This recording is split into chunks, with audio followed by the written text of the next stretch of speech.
মাতামাতি কেনই বা হবে না, আমাকে নিয়ে কথা বলছে আবার মাতামাতি হবে না। যাই হোক, এখন আমি কিছু বলতে গেলে অনেকে বলবে আমার অহংকার হয়ে গেছে।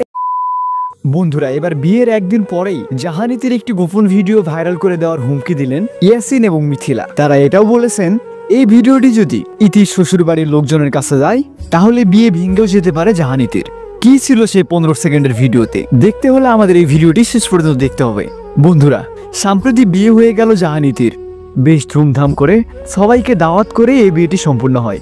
তবে সেই বিয়েতে দেখা যায়নি ইয়াসিন এবং মিথিলাকে। ইয়াসিন হচ্ছে রাকিব হোসেনের ভাগিনা, সেই সুবাদে ইতির খুব আপনজনই হচ্ছে ইয়াসিন। কিন্তু বেশ কয়েক বছর ধরে রাকিব হোসেন টিমের সঙ্গে ইয়াসিনের টিমের একটা ঝামেলা চলতেছে। এই জন্যই মূলত ইয়াসিন মিথিলাকে এই বিয়েতে দাওয়াত দেওয়া হয়নি। সেই আগেই ইয়াসিন এবং মিথিলা বোমা ফাটালেন। তাদের হাতে নাকি রয়েছে জাহানিতির একটি ভিডিও, আর এই ভিডিওটি দেখালে নাকি জাহানিতির বিয়েও ভেঙে যেতে পারে। তবে এই বিষয়ে রাকিব হোসেন বলেন এটা সম্পূর্ণ মিথ্যা এবং বানোয়াট। ইয়াসিন মিথিলার কাছে জাহানিতির কোনো ভিডিও নেই। তবে এখন দেখার বিষয় জাহানিতি এই বিষয়ে কি বলে।